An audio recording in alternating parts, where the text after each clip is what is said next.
Bonjour Francis Ange-Albert, est-ce que tu Bonjour. peux te présenter succinctement? Oui. Donc Francis Ange-Albert, j'ai 64 ans. Je suis né ici, j'habite ici depuis ma naissance, avec quelques passages un petit peu ailleurs quand même. Je suis marié, j'ai 3 enfants et j'ai été paysan toute ma vie. Et depuis un an et demi, j'ai donc cessé mon activité pour rentrer dans le club très ouvert des retraités. Et t'as oublié quand même un truc important, t'es aussi militant à la Confédération Voilà. paysanne. Et après, dans les engagements, oui, j'ai toujours été quand même. J'ai toujours été investi dans pas mal de choses, que ce soit associatif ou syndical, pas politique par contre, enfin, pas directement politique. Et donc oui, je suis militant de la Confédération paysanne depuis le jour de mon installation. Ok. Et elle existait déjà à cette époque-là ou... Et à l'époque, c'était en 83. Je me suis installé au 1er novembre 83. Et à l'époque, c'était les travailleurs paysans. Ok. Travailleurs paysans qui sont devenus en 87 la Confédération paysanne, qui était un syndicat. À l'époque, il y avait 2 syndicats de gauche dans le monde paysan qui étaient quand même très minoritaires. Il y avait les syndicats paysans qui étaient proches du PS et les paysans travailleurs qui étaient plutôt plus à gauche que le PS. Il n'y avait pas le MODEF à l'époque? Et il y avait le MODEF qui était par contre lié au Parti communiste, mais là c'était autre chose. Ok. Eh bien, et est-ce que tu peux présenter un petit peu la ferme du Marigot, donc où on se trouve aujourd'hui, ou à côté en tout cas? La ferme du Marigot aujourd'hui, ou l'histoire aussi peut-être. Ce qui te paraît intéressant, puis après j'ai des questions, mais on verra. Aujourd'hui on peut dire que la ferme, moi quand je suis parti, on était 4 à vivre dessus, 4 personnes sans lien de familiaux les uns par rapport aux autres. Donc c'est une ferme de 110 hectares avec 45 vaches laitières, et puis de la diversification, quelques cochons, et après on fait du jus de pomme, huile de colza, pâte sèche et produits à base de châtaigne. Et on accueille des écoles comme aujourd'hui. Donc ça, c'est le jour où je suis parti, on est arrivé là, mais le point de départ, c'était une ferme, quand je me suis installé en 83, une ferme en polyculture élevage familiale. J'ai repris la suite de mon père qui avait classiquement des vaches laitières, une vingtaine de vaches laitières et une quinzaine de truies, naisseurs, sur un modèle très intensif avec 25 hectares. Donc c'était le modèle à l'époque dominant, quoi. Des rotations rapides sur les terres et de l'achat un peu d'aliments pour faire la jonction souvent. Donc c'était un modèle intensif mais qui fonctionnait. Et conventionnel donc du coup. Et conventionnel conventionnel aujourd'hui. Ouais. Oui, moi quand je me suis installé justement en 83, j'avais fait des études agricoles et j'avais fini par un BTS production animale au lycée agricole de La Roque. Et là j'avais côtoyé des gens d'univers très différents, très lointains aussi, et qui avaient des avis sur l'agriculture aussi, avec un gros éventail, et notamment des gens qui déjà en 83 étaient végétariens, prenaient l'agriculture biologique, et voilà, des choses que j'avais pas entendues au lycée que j'avais fait à Monteil, un lycée agricole à côté. Là, on m'a jamais parlé d'agriculture biologique ou de végétarisme ou de travailler autrement qu'avec des engrais chimiques et des pesticides, quoi. Et c'était déjà François Marty à l'époque à Monteil? À l'époque. C'était ça, c'est le même lycée. Oui, c'est le même lycée, mais il ne s'appelait pas François Marty, mais c'était le même. Ok. Oui, non, c'est ça. Et La Roque, moi, je suis arrivé à La Roque la première année où c'était devenu un lycée public, alors qu'avant c'était un lycée privé. Donc lycée privé, c'était recrutement local, et lycée public, par contre, c'était recrutement national, ce qui fait qu'il y a eu un mélange de jeunes qui venaient de toute la France, quoi. Et c'est vrai que je pense que ça a été le déclic qui a fait que j'ai eu envie de travailler différemment par la suite. Ouais, tu penses que tu avais arrêté tes études à la fin du lycée de Monteil, tu aurais continué comme mon père et j'aurais sûrement adhéré au CDJA à l'époque. Ouais. Je sais pas, mais bon. CDJA, c'est le comité départemental des jeunes agriculteurs. Oui, c'était les jeunes agriculteurs. Maintenant, c'est les JA. Ils ont enlevé le CD, c'est JA. Et j'aurais fait le cursus de plein de voisins qui à 16, 17 ans sont restés sur leur ferme et qui qui ont été sous la tutelle du père pendant quelques temps, et qui n'ont pas trop pu aller voir ailleurs comment ça se passait, quoi. Et du coup, ils ont juste une vision qu'on leur a inculquée, pas une vision qu'eux ont vue par ailleurs. Et du coup, quand tu es revenu un petit peu ici avec ces idées-là ou ces visions différentes, comment ça s'est passé avec tes parents, avec ton père, j'imagine surtout, à l'époque c'était plutôt... Mais voilà, parce que mon père, lui, il aurait aimé que je fasse à l'époque, après le troisième, tu pouvais faire un BEP ou un bac. Donc j'avais, au vu du collège, j'avais largement le niveau de faire un bac. Et mon père aurait préféré que je fasse un BEP parce que 15 plus 2, ça faisait 17. À 17 ans, j'étais sur la ferme, quoi. Et là, on aurait pu... parce que l'idée à l'époque, c'était quand même de faire grandir la ferme. Et voilà, tout le monde était dans cette optique-là de grossir. Et moi, j'ai dit à mon père que ça ne m'intéressait pas. Donc après, j'ai fait le... Enfin, ça ne m'intéressait pas. Je ne sais pas si j'ai dit comme ça, mais comme j'avais la possibilité de faire un bac et qu'il y avait des profs qui me poussaient aussi à ça, donc j'ai fait un bac agricole. Et après, à la fin du bac agricole, la question s'est reposée, quoi. Bon, maintenant, tu viens bosser avec moi. Moi, il avait 58 ans à l'époque. Enfin 57, on va pouvoir bosser ensemble un peu. Et puis là, j'ai dit que non, j'avais envie de continuer aussi. Donc ça l'a perturbé, donc j'ai continué. Mais il t'a quand même laissé faire. Il m'a laissé faire, oui, il m'a laissé faire. Il a fallu négocier ferme ou quand même... Non, parce qu'ils sentaient bien que autour d'ici, il y avait quand même d'autres jeunes qui faisaient des études. Et ils sentaient que ça pouvait être un plus par la suite. Okay. Non, et puis après, quand j'étais en BTS, là par contre, ma vision petit à petit a changé de l'agriculture. Et quand j'ai eu fini le BTS, moi, il m'a dit, ça y est, maintenant, tu peux venir. Et j'ai expliqué comment je voulais bosser. Il me dit, mais ça ne marchera pas, il faut continuer comme on fait. Comment tu voulais bosser déjà à l'époque? Je voulais convertir la ferme pas de pesticides, du compost et moins d'engrais chimiques. Et passer petit à petit à quelque chose de plus propre. Et donc, lui, il n'était pas spécialement pour. J'ai dit, écoute, moi j'ai bien envie d'aller voir ailleurs aussi comment ça se passe. Okay. Donc j'ai fini à 20 ans et je me suis installé à 23. Donc j'ai passé de 20 à 22 à faire des petits boulots, à voyager, à aller voir autre chose. Et là aussi, il l'a bien pris ou... Et là non, il a cru que je ne reviendrais jamais. Ah oui. Là, il a cru que c'était fini. Et puis bon, un jour il me dit, mais là j'ai l'âge de prendre la retraite, je vais avoir 60 ans. Si tu veux revenir, c'est maintenant, sinon, un peu de chantage, quoi, je loue au voisin. Bon, j'ai dit, ok, là, mais à mes conditions. Enfin, j'ai un peu posé mes conditions. Qui étaient donc ça, que ça soit pas lui qui prenne les décisions, mais que ça soit ensemble. Enfin, lui prenait la retraite. J'ai dit, tu prends la retraite, c'est plutôt moi qui vais prendre la décision. Mais si j'ai besoin de te demander, je te demanderai. Et voilà, je veux pas le faire contre toi, mais je veux aussi pouvoir faire. Et puis là, il a dit, ok, je suis revenu un an avant qu'il prenne la retraite pour j'étais aide familiale, pour voir un peu comment tout fonctionnait, et puis voilà, je me suis installé. C'est pas lui qui m'a installé, c'est moi qui me suis installé. C'était un peu la finalité. Je voulais vraiment être sûr de vouloir faire ça, quoi. Et du coup, la ferme n'était pas en bio tout de suite. Enfin, ça a été progressif. Non, puis après, il y a d'autres anecdotes. C'est vrai que moi, j'avais déjà... j'étais parti ailleurs quand je suis revenu ici à 22 ans. J'ai dit, ou 21 ans et demi, enfin, je sais pas. J'ai dit, mais moi, je ne veux pas habiter avec vous, quoi. Je suis parti, maintenant, j'ai besoin de mon indépendance.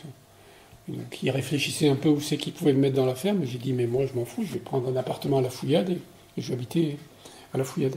Le temps de trouver autre chose. Et donc, j'ai habité aux HLM à la Fouillade. Et ça, pareil, à l'époque, la décohabitation, c'était pas du tout de saison, quoi, dans le monde agricole. Les jeunes y restaient, mais quitte à même cohabiter une fois en couple. Mais t'étais déjà marié ou en couple à l'époque? Non, si je devais être déjà... Je sortais avec Véro depuis peu, voilà. Okay. Mais bon, elle était sur Toulouse, moi j'étais ici, donc j'étais habité à la Fouillade, j'étais seul quand elle est la semaine au moins.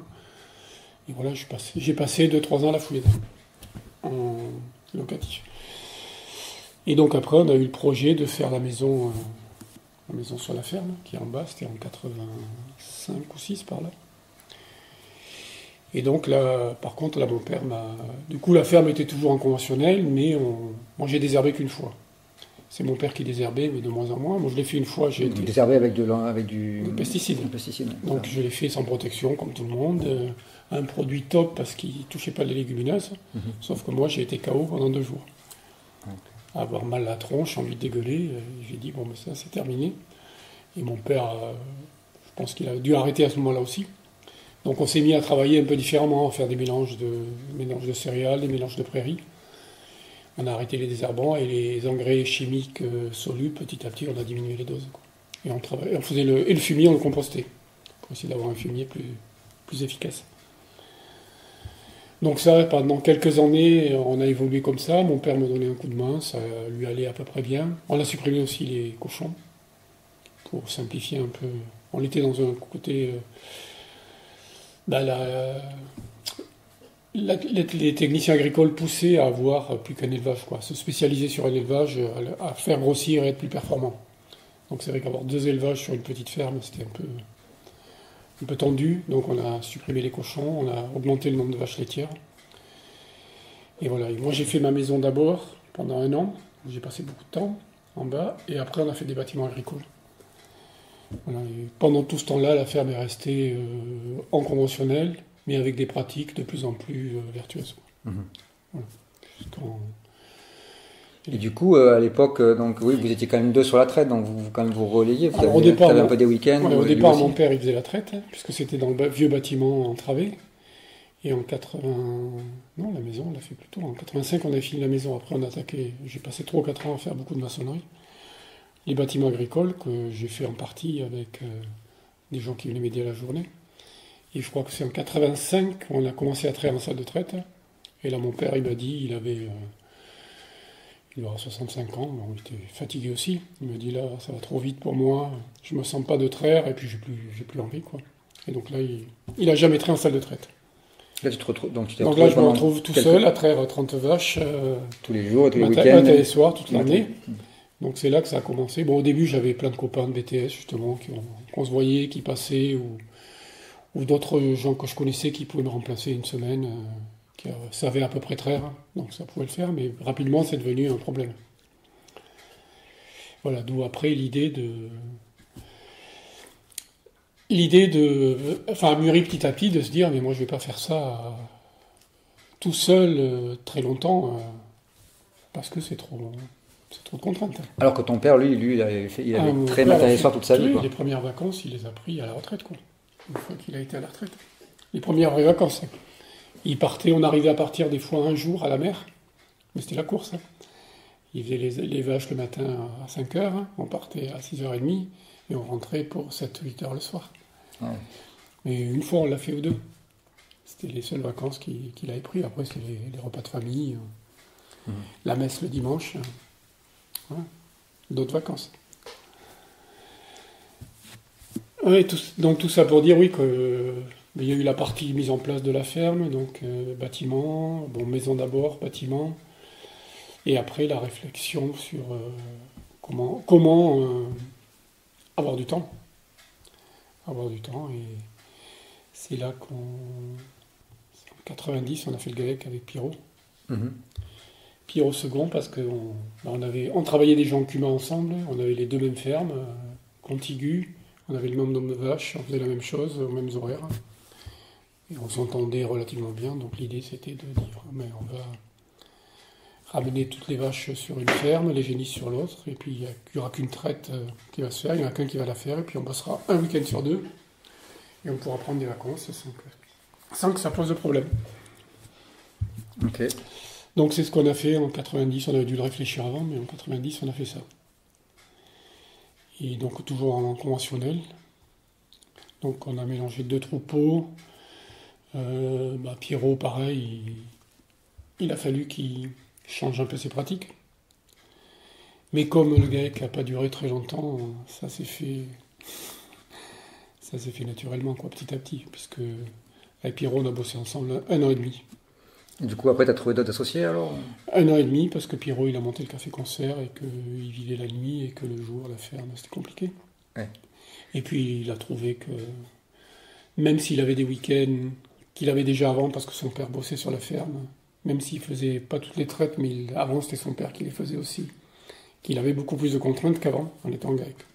Ok. Et donc ça, il n'y a pas convenu, donc il a décidé de rester associé pendant quelques temps. On a trouvé un salarié pour faire le boulot. On s'est entendu comme ça, ça a duré pendant 2 ans. Et après, bon, quand j'ai vu qu'il voulait plus revenir, j'ai dit c'est pas la solution, quoi. Il faut arriver à. Moi, j'ai pas envie d'avoir un salarié, j'ai envie d'avoir un associé. Et donc j'ai passé des annonces. Il y a eu un couple qui est venu pendant 1 an, en qui j'ai cru, puis ça l'a pas fait. Et après, il y a Laurent qui est arrivé. Qui est encore là aujourd'hui, donc. Voilà, Laurent qui est encore là, qui est arrivé par la NPE à l'époque, une annonce. Ah ouais. Il appelle, il vient en entretien. Bon, j'ai dit, bof, il n'était pas hyper enthousiaste.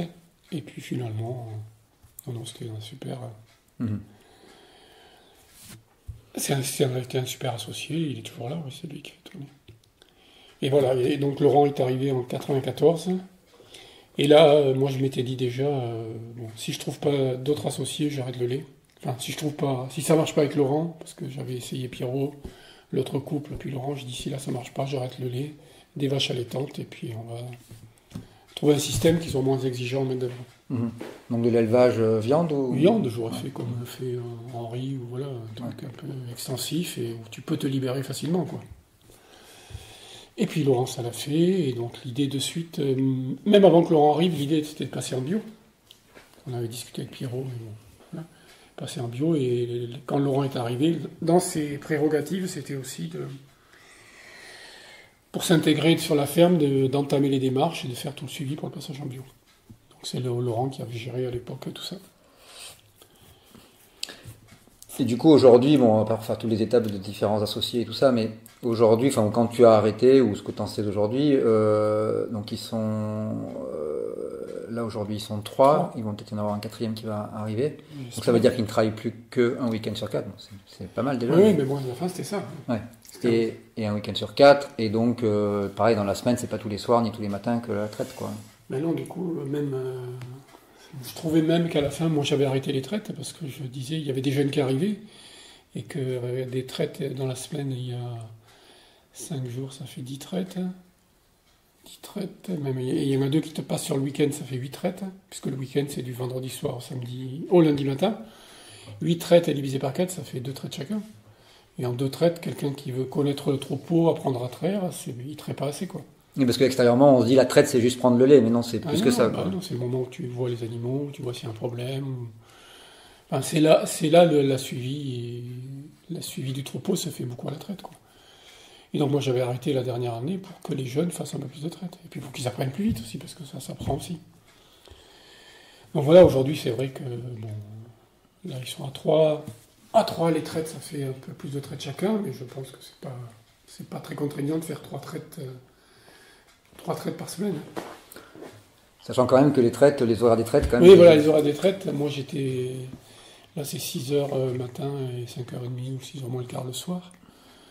Moi, je trie à 7h le matin. Ah, d'accord, je crois que c'était obligé. Non, moi, j'ai toujours trié plus tard. Mais ils ont avancé, je sais pas pourquoi. Parce que, bon. Les vaches, c'était pas en demande, elles peuvent tenir une heure. Non, mais après, je pense aussi que dans les nouveaux associés, au départ, ils mettaient beaucoup plus de temps pour la traite. Ah oui. Ce qui se comprend parce qu'ils sont moins efficaces. Et donc, pour avoir fini à la même heure, ils ont dû avancer et arriver plus tôt.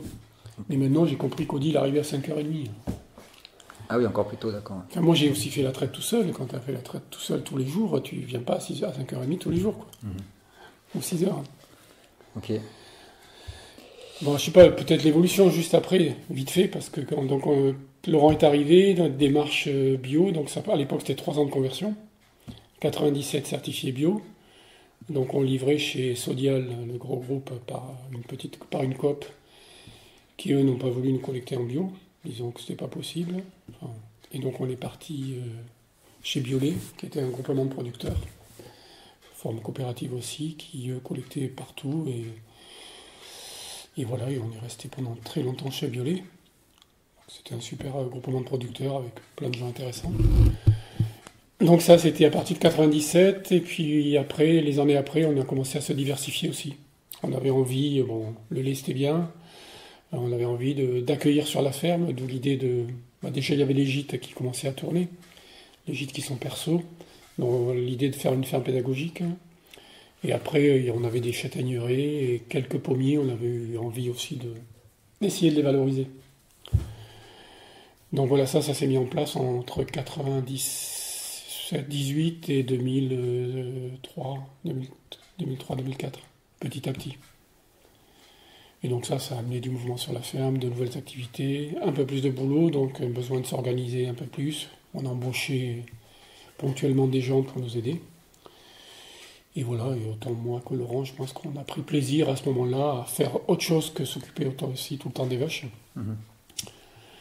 Et ça fait que la ferme a été diversifiée. Du coup, on a fait des marchés. On faisait des marchés l'été pour faire connaître les démarches des fermes, nos produits, et en même temps, c'était des marchés militants qu'on a fait pendant 5-6 ans. On tournait sur les fermes l'été, ça marchait super bien aussi. Et voilà, et puis rapidement, le problème de main-d'œuvre s'est posé, donc on a eu envie de trouver quelqu'un d'autre, un troisième, et ça a été Romaric en 2008, je pense. Romaric qui a dû passer, qui était tout jeune, qui était motivé, qui a dû passer une dizaine d'années. Et après Odile qui est arrivé, qui devait arriver en quatrième, avec le projet d'atelier pâte, mais qui a remplacé Romaric parce que Romaric est parti. Donc pareil, on est resté à 3, et puis après il y a eu Damien. On a eu des CEFI, des gens qui voulaient s'installer, mais ça l'a pas fait. Le CEFI, tu peux expliquer?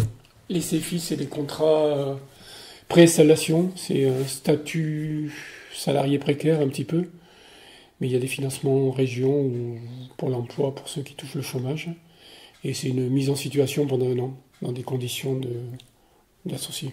Ce qui permet à la personne de se tester. Voilà, ça permet de se tester sur le temps passé, les horaires, le travail en lui-même, les prises de décision. Il contribue à tout, quoi. Autant un salarié, les prises de décision, on n'est pas obligé de l'intégrer, autant là, il est intégré. Donc c'est vrai que c'est un bon moyen, et puis ça coûte, malgré tout, pas très cher à la ferme, quoi. Donc CEFI, il y a eu plusieurs CEFI, et Damien qui s'est installé, qui au bout d'un an est reparti. Okay. Donc on était 3, on était 4, on est revenu à 3. Puis Julien Gali, le voisin, qui est arrivé après, ses filles, plus installation, et qui est toujours là. Voilà, avec quasiment les mêmes activités depuis 15 ans maintenant. Et un nouveau quatrième qui doit arriver donc. Et un quatrième, normalement, à l'automne, Nathanaël, qui doit arriver à l'automne, si tout va bien. Et juste pour terminer sur les horaires de travail, c'est pas important. Donc on va dire quand l'effectif est au complet, donc en gros 4 associés, donc c'était un week-end de traite par mois, 2 traites par semaine, ou 2 ou 3 traites par semaine. Et les horaires de travail, donc bon, après il doit y avoir des pics d'activité, mais globalement c'est quoi? Donc bon, toi tu faisais la traite que à 7h, donc c'était 7h, et tu finissais à quelle heure le soir à peu près? Moi je faisais 7h, et le soir on finit si on n'a pas la traite à 6h, c'est quasiment fini. Okay. 6h, 6h15, enfin moi oui, enfin il y a toujours, si on veut on peut toujours continuer un peu, mais à un moment on se dit... Avec une pause de midi de combien? D'une heure plutôt, ou 2 heures? 1h30. Ouais, oui, okay. C'est ça, on arrête à midi et demi, on reprend à 2h, sauf urgence s'il y a des... Et celui ou celle qui n'a pas la traite arrive à quelle heure du coup? À 8. Il y en a, quand on était nombreux, il y en avait un qui commençait à la traite 6h30, allez, on va dire 6h30. Bon, j'arrivais peut-être à 7h moins le quart. 6h30, l'autre qui arrive à 7h30 pour cochon et veau, en fin de traite. Et après, les autres arrivaient à 8h30. 8h, 8h30. Oui, donc quand on n'est pas de traite ou de et permanence... le soir, tout le monde finit à 6h, sauf celui qui fait la traite, qui finit à 7h30. Donc ça fait des journées un peu plus de 8 heures, mais pas beaucoup plus que 8 heures. Non, pour voilà, qui, quand on entend que les gens font des journées de je sais pas combien... enfin bon... Mais du coup, peut-être que vous gagnez moins que les gens, ceux qui travaillent beaucoup plus, en fait. Mais j'en suis pas sûr, mais bon... Ouais, non, mais... alors, je vais poser ma question différemment. Est-ce que, globalement, toi, tu étais satisfait de ta rémunération? Ah oui, ben nous, quand on a commencé avec Laurent, on s'est payé beaucoup moins. Ça a été plus compliqué au départ. Mais là, depuis 20 ans, on se prend... maintenant, on était à 1005. On est parti un peu moins, mais bon. Un gros SMIC par mois, plus de l'autoconsommation, des produits qu'on a, voilà. Donc moi ça m'allait très bien, quoi. J'étais pas plus exigeant que ça, surtout que comme c'est un GAEC et qu'en fin d'année on fait les comptes et s'il y a du résultat. Enfin l'idée c'était d'être toujours positif en fin d'année pour pas empiéter, pour avoir de la trésorerie, pour pouvoir investir un petit peu sans emprunter. Et donc en fin d'année, s'il y a du résultat, il vient sur les comptes associés. Donc c'est de l'argent qui un jour sera disponible, même si on ne l'a pas maintenant. Okay. Donc voilà, le salaire, c'est le minimum, ce qu'on a besoin pour vivre, mais après, voilà. Non, non, mais moi ça m'allait. Après, c'est pas un revenu, si tu dis que c'est de l'ordre du SMIC, c'est pas non plus Ah non, énorme. c'est pas mirobolant à l'heure de travail, non. À l'horaire, à la charge mentale aussi, quand même. Parce Charge que... mentale, oui, oui. Bon, après, il y a. C'est comme tous les boulots, la charge mentale. Elle est portée, là on l'a portée à 2 avec Laurent au début, après, peut-être pas à 4 quand même. C'est réparti, mais plus ou moins réparti. Les anciens, c'est vrai qu'ils en portent plus, puis on a tellement l'habitude que ça devient de plus en plus facile à gérer, quoi, la charge mentale. Autant pour un qui arrive, là je vois Julien, ça lui paraît très compliqué, alors que pour nous c'était... Non, non, c'est pas... Et du coup, alors je dis pas que c'est idéal non plus, mais on pourrait se demander pourquoi tous les paysans ou même les exploitants agricoles n'ont pas la même démarche et le même modèle, quoi. Qu'est-ce qui fait que vous avez on peut dire réussi et certains On a réussi, mais des fois ça tient quand même à un fil. Hein. C'est quand même les relations humaines sont très... C'est quand même quelque chose de très compliqué. Oui, parce que du coup, comme vous êtes plusieurs, il faut gérer le collectif. Et je vois même avec Laurent, des fois ça a été tendu. Hein. Après, on a fait en sorte que ça... On arrive à continuer à bosser ensemble, mais ça aurait pu, si on avait été jusqu'au boutiste un ou l'autre, on aurait pu casser plusieurs fois. Hein. Non, je pense que ça s'apprend aussi de travailler ensemble. Ça s'apprend de faire des concessions, ça s'apprend, il y a plein de choses. Il faut de la tolérance, il faut... Oui, savoir faire des concessions, savoir dire, j'ai peut-être raison, mais tant pis. Tant pis, on va attendre, voir comment ça se passe, quoi. Oui, après, si on a raison et qu'on fait la traite tous les jours et tous les week-ends, ça sert peut-être pas à grand-chose d'avoir raison. Non, après, il faut trouver des arrangements. Mais il faut des gens qui ont envie de travailler ensemble. Laurent, quand il est arrivé, lui, il voulait s'installer, mais pas en collectif, pas tout seul. Ah oui, c'était son idée de départ. Voilà, alors que les fils d'agriculteurs ici qui sont installés en notre génération, ils ne se posaient même pas la question. Ils s'installaient avec papa, et quand papa a arrêté, ils continuaient avec maman un peu, puis après tout seul, quoi. Et ils attendaient que leurs enfants grandissent, s'ils ont des enfants, pour venir bosser avec eux aussi. Non, c'est... Et du coup, vous êtes fait quand même, justement, pour gérer tous ces trucs du collectif, je crois que vous êtes fait un peu aider, non? Enfin, vous aviez des réunions de gestion. Ça, à la fin, là, quand on a été nombreux. Au début, non, on le faisait... Non, la Chambre d'agriculture n'a jamais proposé. Au départ, un peu, quand même, parce que les GAEC, c'était nouveau, là, donc on a créé notre GAEC, il n'y en avait pas tant que ça. Et il y avait un service GAEC à la Chambre, et ils faisaient un peu d'accompagnement social, pour apprendre à travailler ensemble. Ça, ils l'ont fait un peu. Okay. Et après, quand on a grossi, là, quand on a été 3, et c'est surtout sous l'impulsion d'Odile, on a fait appel à la TAG, qui est une association tarnaise, qui s'occupe de tout ce qui est groupement collectif dans le monde agricole, pour régler des conflits et faire de la prévention de conflits aussi. Voilà. Qui intervient, et ici sur la ferme, ils viennent 1 fois par an, pour essayer de mettre sur la table tous les points qui pourraient devenir problématiques. Et du coup, aujourd'hui, en termes je sais pas comment, c'est toi qui reste propriétaire de la ferme et tu la loues au GAEC, comment ça se passe en fait? Ouais, moi je leur ai fait un bail sur... moi j'ai 50% des terres et une partie des bâtiments. J'ai fait un bail à long terme sur 18 ans au GAEC. Ok. Pour sécuriser un peu parce qu'ils voulaient ça.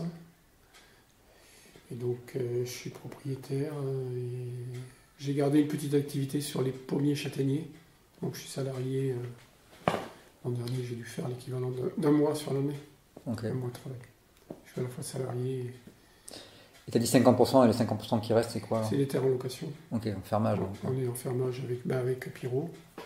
Beaucoup Pirot Hubert, Delerue, le GFA de la Prade. Mm-hmm.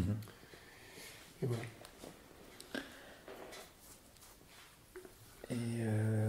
Et pour l'instant, oui, il n'est pas prévu que vous fassiez autre chose pour...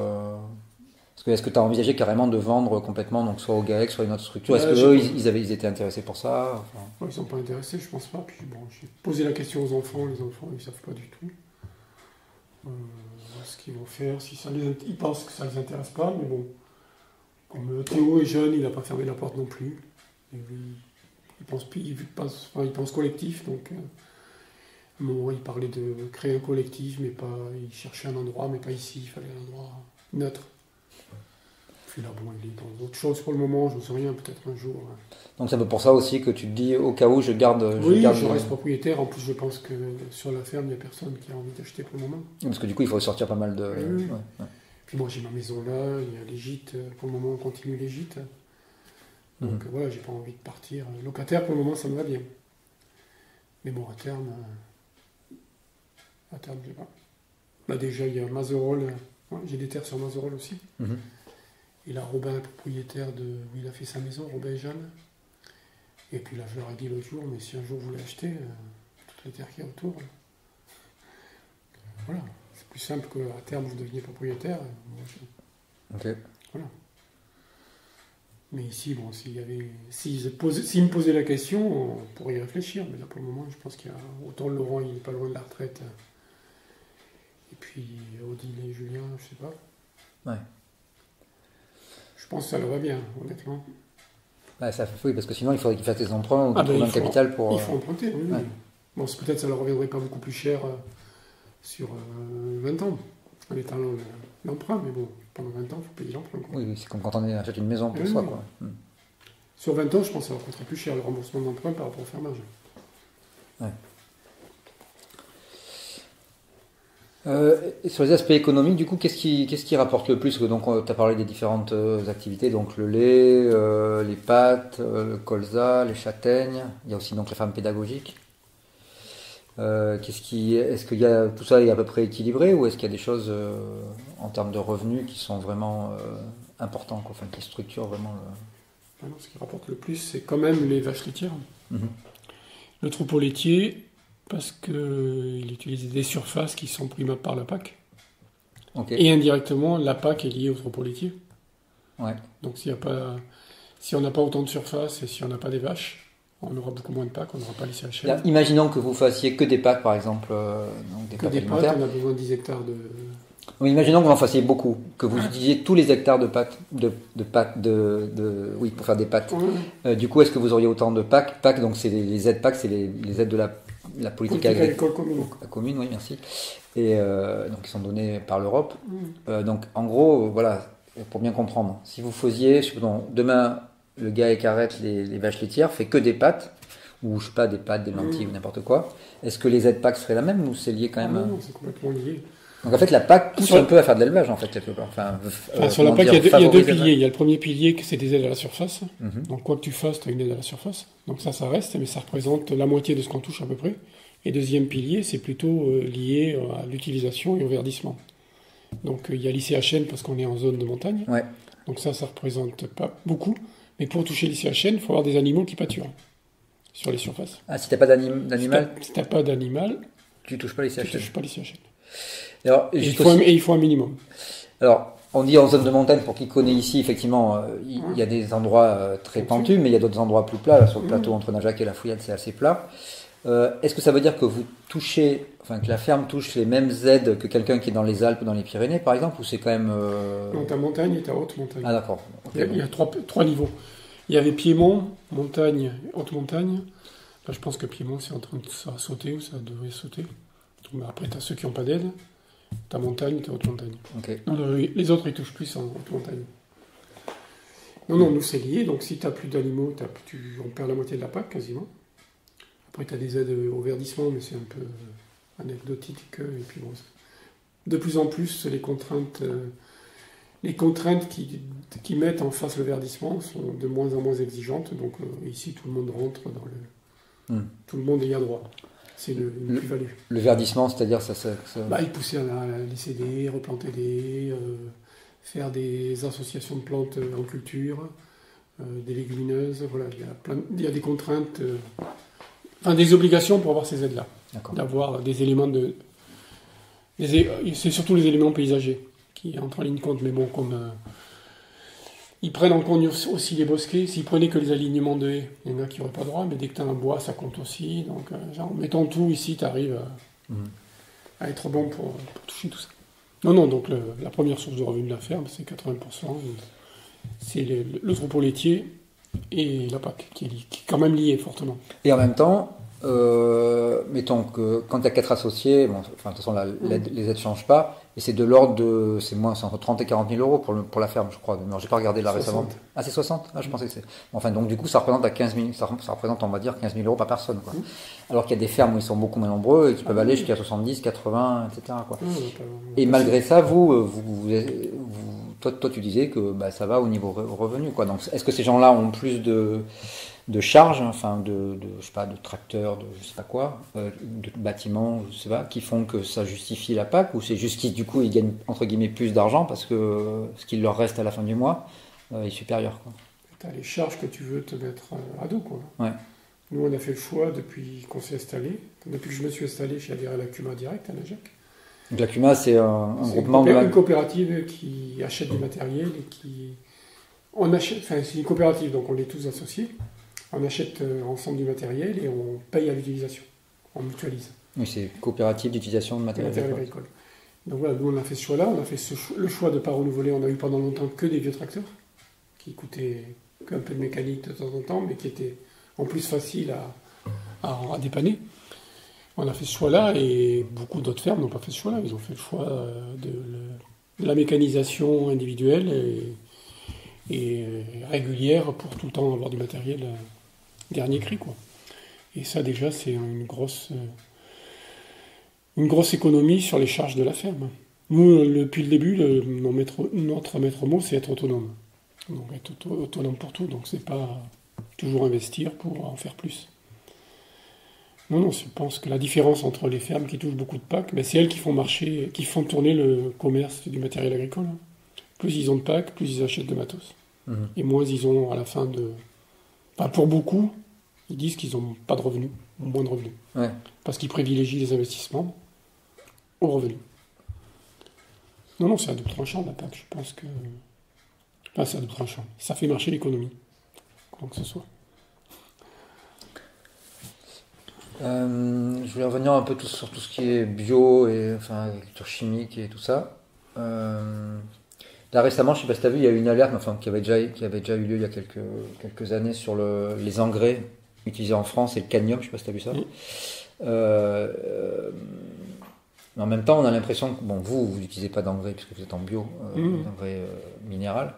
Parce que le cadmium, en fait, c'est lié pas mal à la France parce que la France utilise pas mal, enfin essentiellement des engrais qui viennent du Maroc, et dans le sol du Maroc il y a beaucoup de phosphate, engrais phosphatés et le sol du Maroc contient beaucoup de cadmium, et du coup ce cadmium là se retrouve dans les plantes qu'on mange, et donc ça veut dire dans les pâtes, dans la farine, des engrais phosphatés qui venaient du Maroc. Sachant qu'en bio, a priori, il y a 2 fois moins de cadmium, il y en a quand même, parce qu'il y a les restes. Mais j'ai entendu ça, qui disait que la solution pour avoir moins de cadmium, c'était de manger bio. Ou même carrément, par exemple, de manger des pâtes italiennes plutôt que de manger des pâtes françaises, en tout cas en conventionnel. Faut le dire au deal. En conventionnel, après en bio, ça faudrait mesurer, mais il y a des chances que les pâtes italiennes bio soient moins chargées en cadmium que les pâtes françaises bio. Mais du coup, oui, selon toi, qui a vu un peu finalement les deux systèmes, pourquoi il est si difficile de se passer d'engrais chimiques, quoi? Pourquoi parlons pas des pesticides, c'est encore un autre sujet, parce qu'on va nous dire oui, mais vous comprenez, j'ai eu une attaque de ravageurs, du coup là je perdais ma récolte, donc j'étais obligé de traiter, etc. Mais les engrais, pourquoi les conventionnels n'arrivent pas à s'en passer, quoi, à ton avis? Parce qu'ils sont un petit peu accros et que la terre aussi est accro à ça. Puis nous, ce qui fait qu'on n'en a pas besoin, c'est qu'on a des rotations longues aussi, avec des prairies qui restent un moment. On a du fumier avec les animaux, donc on ramène de la matière organique. Donc malgré tout, les plantes ont de quoi se nourrir dans le sol. Oui, mais quasiment tous les paysans de Najac, les agriculteurs de Najac, ils commencent à travailler comme ça. Non, je veux dire, ils ont du fumier eux aussi, quoi. Donc, oui. Ils l'utilisent peut-être pas assez bien, pas à bon escient. Mais beaucoup pourraient s'en passer. Ou peut-être aussi qu'ils font... Moi, je vois des fois, effectivement, je vois un champ là, il me semble qu'il a fait du maïs l'an dernier, et là, il y a une céréale dessus, quoi. Oui. Encore. Ça, vous le faites... vous pouvez pas le faire. On ne fait plus de maïs depuis longtemps, parce que c'est une plante qui est trop exigeante en eau, déjà. Et aussi en produit qui a besoin d'être alimenté. Ok. C'est quand même une plante assez exigeante, alors que les céréales le sont beaucoup moins pour un rendement équivalent. Non, mais le gros problème, c'est dans certains secteurs, c'est les monocultures. Sur une ou deux plantes, tu as des fermes qui tournent sur 2 plantes. Quoi. Ici aussi dans le coin? Non, pas ici. Ouais. Non, mais ici, tout le monde pourrait s'en passer. Oui, mais alors pourquoi ils ne font pas parce qu'ils trouvent que leurs prairies, leurs céréales au printemps, s'ils ne mettent pas de l'azote, elles n'ont pas la bonne couleur. Elles restent jaunes plus longtemps et elles produisent un peu moins. Sauf que le gain de production... parce qu'il faut les payer, les engrais. Voilà, et je ne sais pas s'ils gagnent grand-chose, ils gagnent peut-être un peu. C'est surtout ça, ils veulent toujours maximiser les rendements. Ouais. C'est pas peut-être optimiser, c'est maximiser. Ouais. Donc voilà, ils sont habitués comme ça et ça ne change pas, quoi. C'est vrai que l'herbe, si elle n'est pas verte, il leur semble qu'elle est moins bonne, alors que quand ils ont mis de l'engrais chimique, il y a beaucoup plus d'eau. Enfin, elle n'est pas plus riche pour autant, quoi. Il y a de l'eau et... Non, je sais pas. Moi, je pense qu'en zone d'élevage, on doit se passer facilement d'engrais chimiques. Après le calcaire, par contre, peut-être on est en sol très acide ici. Même la ferme, là, on avait fait l'impasse sur le calcaire, ils avaient ramené un peu il y a 1 an ou 2. Ouais. Moi, je trouvais qu'il y avait une différence sur les parcelles où on ramenait un peu de calcaire. Parce qu'on a du fumier, on a aussi du lisier qui est peut-être moins bon que le fumier, qui acidifie le sol, et en contrepartie, il faut arriver à le neutraliser. Et donc le calcaire permet ça, mais ça c'est autorisé en bio du coup? Oui, c'est autorisé, c'est du calcaire, mais nous on a été le chercher à Caylus, c'est du calcaire broyé. Ok. Oui. Mais là on n'est pas toujours très bon là-dessus, et moi je le reconnais, moi aussi le premier, je pense qu'on pourrait encore travailler mieux sur les sols, sur le compost aussi, je trouve qu'on a trop de compost vieux, alors que de plus en plus on prouve qu'il y a beaucoup de lessivage dans le compost, il faudrait l'utiliser en 1 mois, 1 mois et demi. Et là, on a des tas de compost qui restent 6 mois, avec beaucoup de pluie, même si on les couvre, on les paille, je pense qu'il y a beaucoup de pertes. De toute façon, rien que si ça chauffe, tu perds de l'énergie aussi déjà. Voilà, vraiment. Bon, après, il faut pouvoir aussi rentrer dans les. Oui, mais voilà, on a les contraintes aussi, ça, puis on a même en cumant, on a du gros matériel aussi. Et c'est vrai que c'est pas toujours facile de rentrer dans les champs. À cause de la pluie, et donc, comme on dit, le sol ne porte pas assez, c'est ça. Et après, donc, on a vu les engrais, le calcaire, le compost, et il y a la question quand même des pesticides, parce que il y a quand même beaucoup d'agriculteurs qui disent non mais attendez, là, on l'a encore vu là récemment, bon c'est pas ici, parce que c'est avec les néonicotinoïdes, en gros on n'a pas d'alternative, là, si vous nous enlevez ça, on va perdre nos récoltes, quoi. Est-ce que c'est pas le cas, est-ce que ça serait pas le cas ici si les agriculteurs qui sont pas en bio arrêtaient de traiter, quoi? Alors ils vont nous dire non mais on traite pas tout le temps, mais là on voit qu'on a une attaque, on traite quand on est obligé de traiter, quoi. Si à ton avis, qu'est-ce qui serait, comment vous faites pour ne pas traiter finalement? Moi ce que je vois, les voisins ils ont complètement délégué la partie phyto puisque c'est dangereux de traiter. Il faut des équipements et tout, donc il y en a beaucoup qui ne les traitent plus. Ils font traiter par quelqu'un. Donc il y a un équipement particulier. Un équipement, je suis même pas sûr. Il y a un tracteur, peut-être une cabine avec des filtres spéciaux, parce qu'il est toujours, le gars qui le fait, il a mon âge, il est toujours en bonne santé. Il a l'air toujours en bonne santé, donc. Je sais pas. Mais après, ils ont délégué, et même maintenant, ils vont même plus voir. Ils savent plus regarder leurs céréales, savoir s'il y a besoin de traiter. C'est le commercial du mec qui traite, qui fait le tour. Moi, je le vois ici. Il fait le tour des champs. Il garde sa voiture. Là, c'est la boîte de je sais pas où. Il rentre dans le champ, 10 mètres. Il ressort. Il appelle. À chaque fois, c'est le même truc. Tu as une invasion. Bon, tu as des insectes. Là, si tu mets pas un insecticide, ta céréale. Donc, le mec à l'autre bout du téléphone, il a confiance. Ok. Ah là, t'as des mauvaises herbes, tu devrais. Donc je te mets quoi? Je t'en mets combien? Et ça se passe comme ça. Les gens, ils vont même plus voir leur champ. C'est même plus eux qui font le diagnostic. Okay. Donc ils ont délégué ça à des mecs qui, leur job, c'est de vendre le maximum. Ouais. On va dire qu'ils sont un peu jugés partis quand même. Ben voilà. Okay. Donc ça, c'est la première truc. Après, je pense qu'ici, tout le monde peut arrêter de traiter. Il y a 0 problème, quoi. Il n'y a que pour le maïs. S'il n'y a pas de désherbage au maïs, c'est plus compliqué. Ouais. Mais il y en a qui en font en bio, là, Dominique Rigal, il en fait en bio. Il désherbe mécaniquement. Il passe avec un tracteur, un petit cultivateur là, avec des dents qui gratte, et il n'y a rien que sur la ligne où il y a un peu d'herbe qui rentre en concurrence, mais c'est tout. Non, je pense que c'est possible pour tout, mais il n'y a pas la volonté... il n'y a pas la volonté déjà des gens de dire... il n'y a pas la prise de conscience de tous de dire c'est pas bon pour nous. Et c'est pas bon pour les gens qui vont manger nos produits, et puis c'est pas bon pour l'environnement. Oui, pour le sol. Il n'y a pas cette prise de conscience. Et parce qu'il faut bien comprendre quand même que c'est parce qu'on Mais c'est eux qui sont les premiers exposés, quoi, souvent. Ce sont eux les premiers exposés. Après, il y a le sol, mais il ne faut pas croire que même à 10 km, on ne subit pas les conséquences des traitements. Il y a des produits, il y en a 80% qui est volatile. Oui, voilà, ouais. On a retrouvé au pôle Nord, par exemple. Quoi. Oui, ben, quand il désherbe, je crois qu'il y a des produits, pas tous, mais il y en a qui partent plus suivant la température, suivant les conditions météo. Il peut y en avoir que 20% au sol et 80% dans l'air. Et on ne sait pas où ça va. Hein. Et alors, je ne sais pas, ça t'est arrivé d'en discuter avec des gens, on va dire, conventionnels? Je l'ai dit à mon voisin, là, un jour. Ouais. Traité il y avait grand vent. Alors ça, oui, mais le fait de ne pas traiter, justement, est-ce que tu as discuté avec eux? Mais en fait, pourquoi vous traitez? Enfin, est-ce que vous avez essayé? Non. C'est compliqué, ouais. Mais les mecs sont persuadés qu'ils le font parce qu'ils font. Hein. Ouais.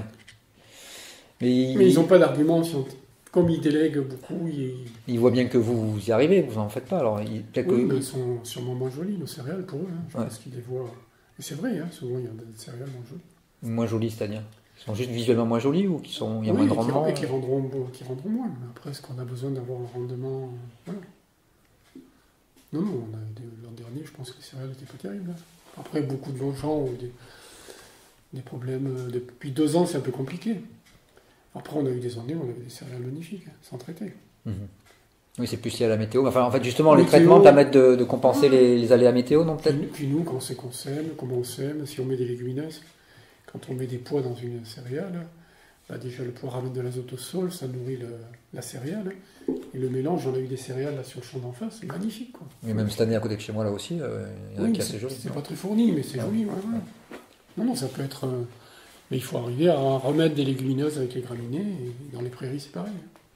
Ça suppose un tri après récolte, ça, du coup? Un tri après récolte, refaire des mélanges, et travailler un peu différemment, mais il y en a plein qui viennent timidement, mais qui viennent. Alors, par contre, il y a un truc dans lequel vous vous êtes jamais lancé, c'est le non-labour, parce que donc il y a pas mal de gens qui disent que le labour est très traumatisant pour le sol, les vers de terre, etc. Alors c'est autorisé en bio et justement c'est un des moyens pour désherber, d'après ce que je comprends, le labour. Et donc est-ce que vous avez déjà fait des tests? Pourquoi vous n'avez jamais franchi pas de ça? Enfin, pourquoi est-ce que vous êtes posé la question sur ça, quoi? Ouais, on fait des tests. Et ils n'étaient pas concluants? Mais nous, on n'arrive pas à ressemer, parce que moi j'ai vu des machines qui ressèment sur des... Il y a un dérobé, il ressème où ça écrase devant et puis sème derrière. Avec un rouleau à l'avant. Ouais, mais bon, c'est des terrains, c'est dans les plaines alluviales, c'est du terrain sableux, des terres faciles à travailler. Ici, c'est argilo-limoneux quand même, c'est des terres qui collent, donc ça, on n'y arrive pas. Donc ce qu'on a essayé de faire, c'est de gratter en surface, avec des disques ou avec des cultivateurs et semer comme ça. Mais là, chaque fois, la levée des herbes concurrentes est aussi rapide ou plus rapide que ce qu'on sème. Et donc après, il y a concurrence directe. Quoi. Et du coup, c'est étouffé ou alors tu as un rendement catastrophique. Quoi. On a essayé les colzas de les faire comme ça.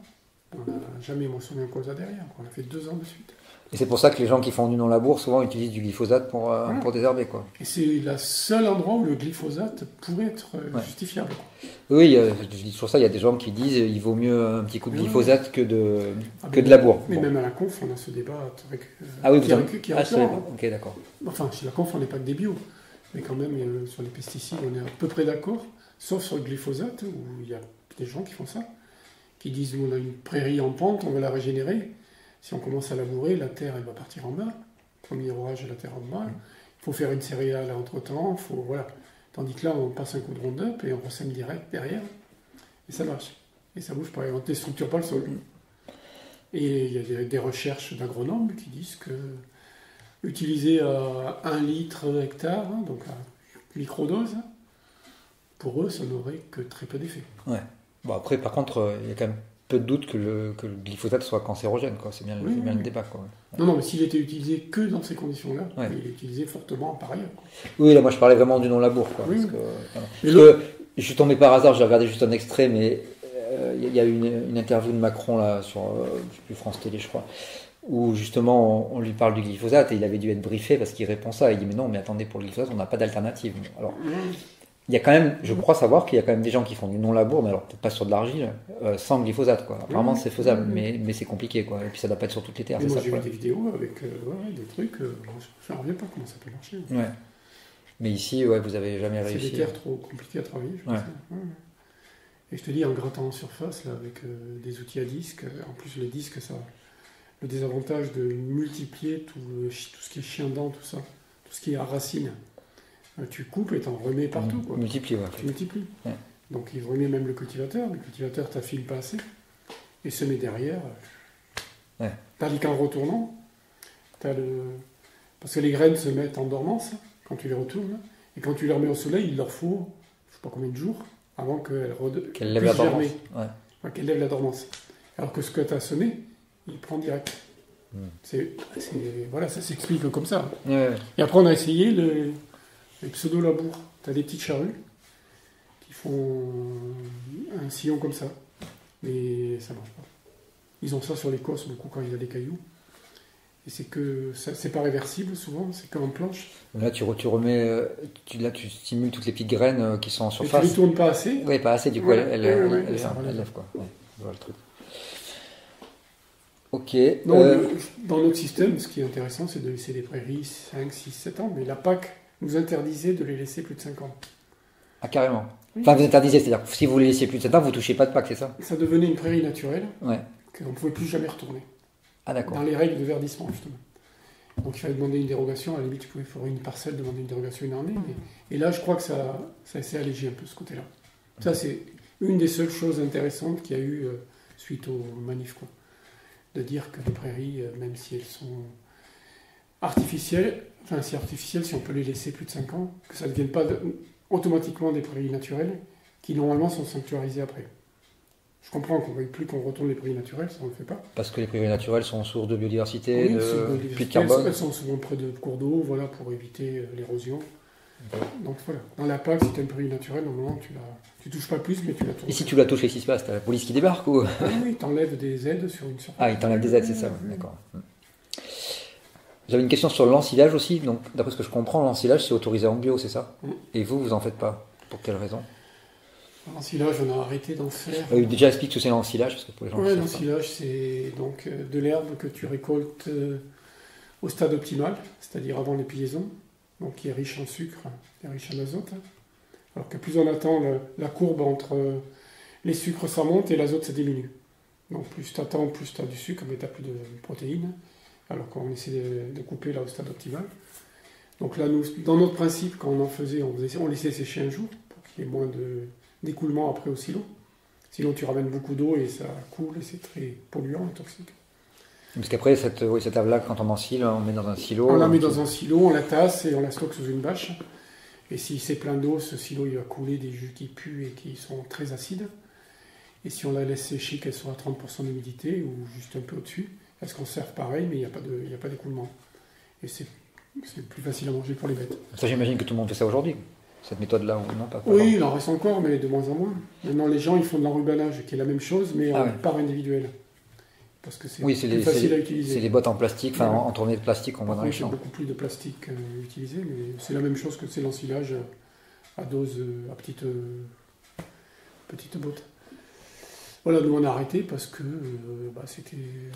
Quand même, c'est un aliment alcoolisé, acide et alcoolisé, donc le foie des vaches, il n'aime pas trop non plus. Les cirrhoses sont fréquentes chez les vaches qui bouffent que de l'ensilage. Ah, et vous avez vu l'évolution, vous? Oui, les vaches se portent mieux. Elles produisent moins, mais elles se portent mieux. Elles produisent moins, par contre? Oui, sur le moment, parce qu'elles n'ont pas de l'herbe au même stade de richesse.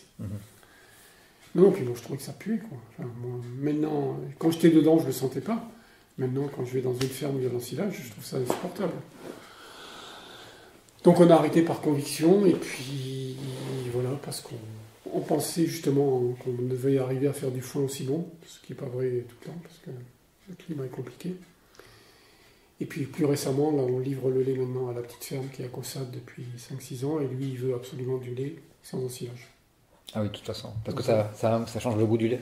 Parce que lui, ça change le goût et puis c'est plus difficile à travailler le lait. Donc la petite ferme, c'est une entreprise qui fait des produits laitiers, c'est ça? Qui fait des produits laitiers à Caussade et qu'on a commencé à livrer il y a une dizaine d'années.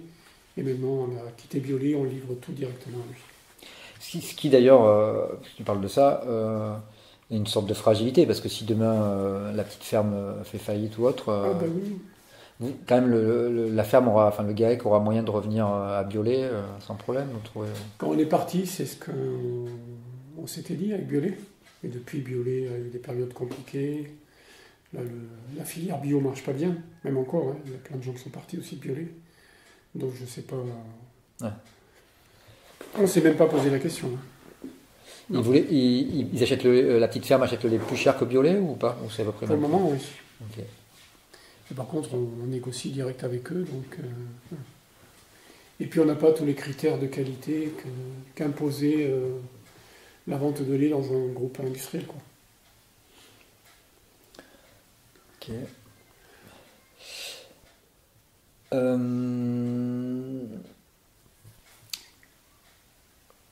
Du coup, pour revenir sur le bio et le conventionnel, à Najac comme à la Fouillade, les fermes en bio sont loin d'être majoritaires. Il y en a quelques-unes, mais c'est pas la majorité, quoi. Et à ton avis, qu'est-ce qu'on pourrait faire pour augmenter cette surface en bio, quoi? Parce que ça serait quand même l'intérêt de tout le monde, on dirait. Mais la surface en bio diminue, là. J'ai entendu à la radio. Ah oui, mais ici aussi, tu penses? En Occitanie, je pense aussi, légèrement. C'est-à-dire que les gens reviennent en conventionnel? Ouais. Parce que le bio, c'est trop compliqué, ils n'arrivent pas. Par les filières. C'est les filières qui avaient. Qu'est-ce que c'est les filières? Les filières, c'est filière lait. C'est les grosses entreprises qui collectent du lait, filière lait, viande, avaient poussé les gens à se convertir parce qu'il y avait de la demande, parce que la grande distribution demandait des produits bio. Donc ça arrive par les filières parce qu'ils sont capables de proposer des quantités. Et là, aujourd'hui, la grande distribution, encore j'ai entendu hier ou avant-hier que ça n'avait pas augmenté. Autant dans les magasins spécialisés, ça repart un peu à la hausse, la consommation de produits bio, autant en grande surface, ça n'a pas bougé. C'est toujours plutôt à la baisse. Depuis la phase inflationniste, là, oui, c'est ça? Depuis la phase inflationniste. Mmh. Et donc voilà, les filières, la grande distribution et les grosses entreprises, si un marché il cherche du produit qui correspond au cahier des charges, s'il n'y a pas de marché, ils ne cherchent plus, quoi. Et donc il y a plein de gens, des producteurs laitiers sur la Fouillade qui s'est convertis en bio parce que Sodial, pour Yoplait, cherchait du lait bio. Et puis là, Sodial n'arrive plus à vendre, ce qu'ils disent, ils n'arrivent plus à vendre autant de lait bio.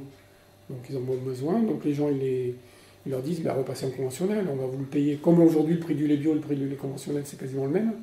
On va vous le payer au même prix et vous n'aurez pas les contraintes du cahier des charges bio. Donc voilà, donc pour que le bio augmente, il faut soit que le marché redémarre plein pot, les gens veulent des produits bio, ou alors il faut changer la PAC et dire que maintenant pour avoir des aides PAC, il faut être en bio. Et là, tout le monde passe en bio, du jour au lendemain. Ouais. Sans PAC, il n'y a plus d'agriculture.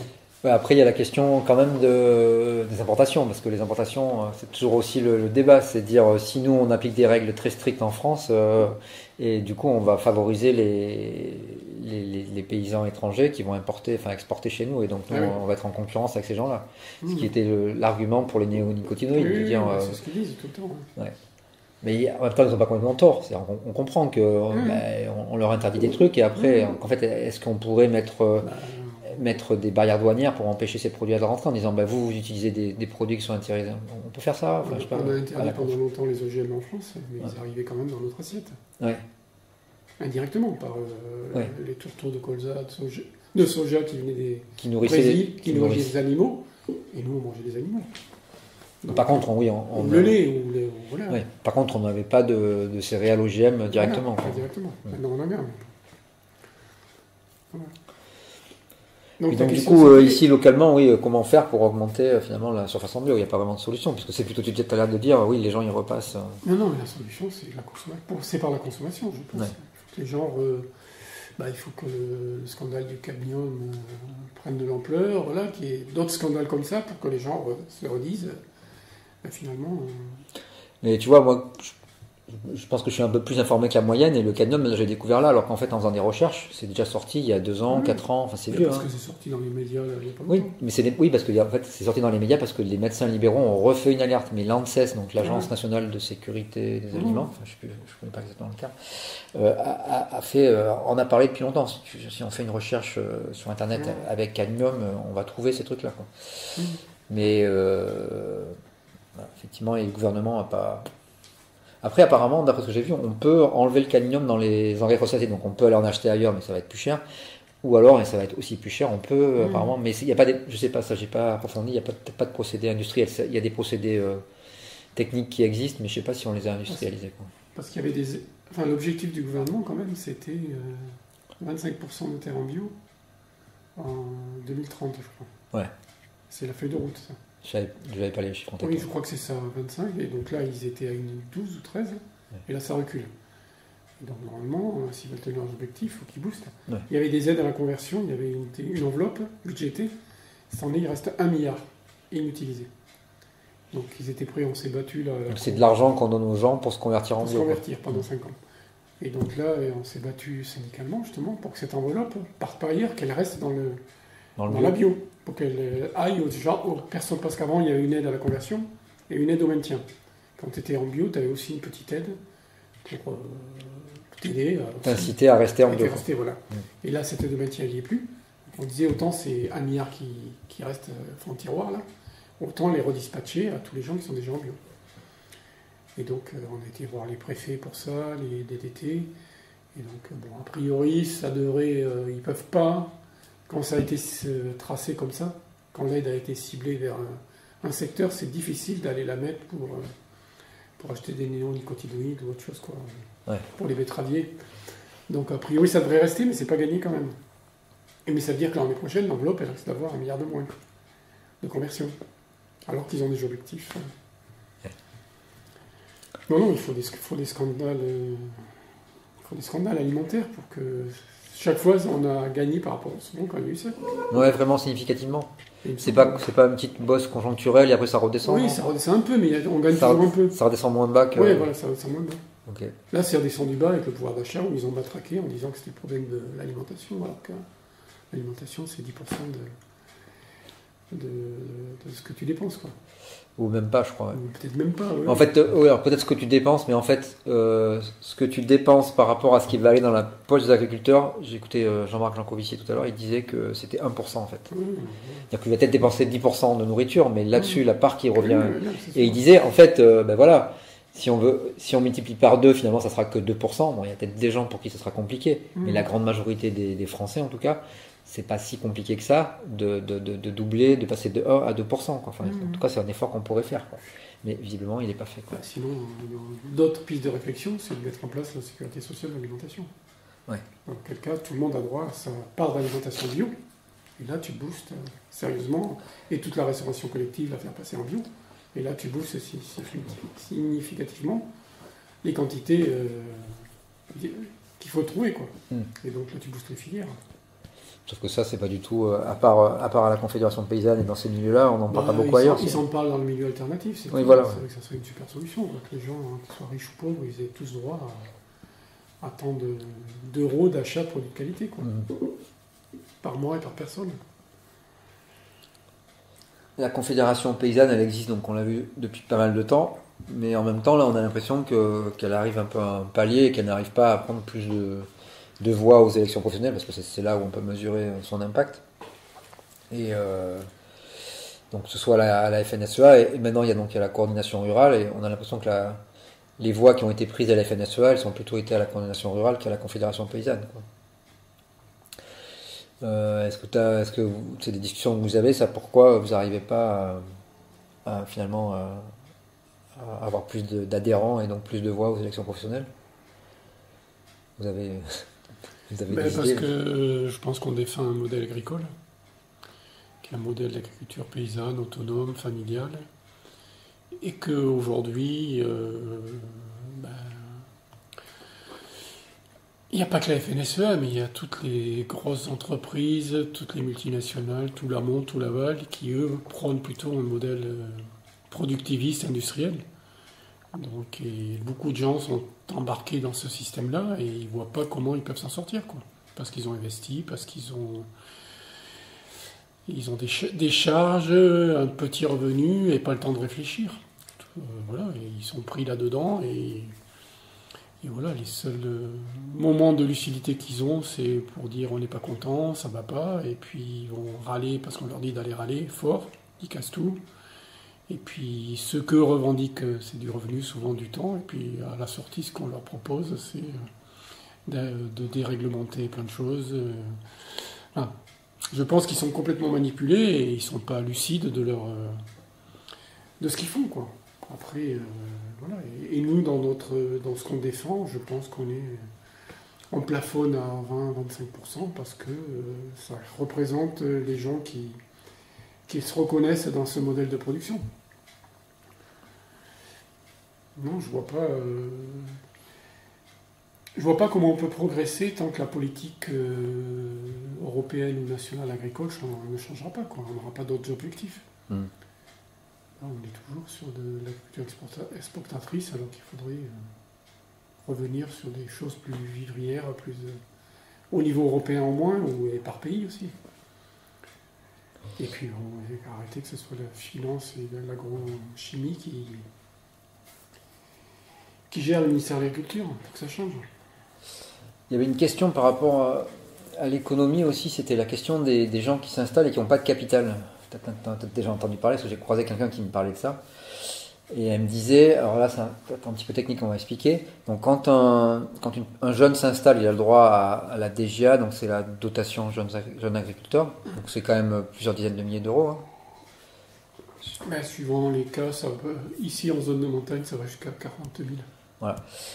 Et la DGA est supérieure pour quelqu'un qui est en hors cadre familial, c'est-à-dire qui n'hérite pas, qui arrive et qui reprend une ferme et qui n'est pas lié avec la famille.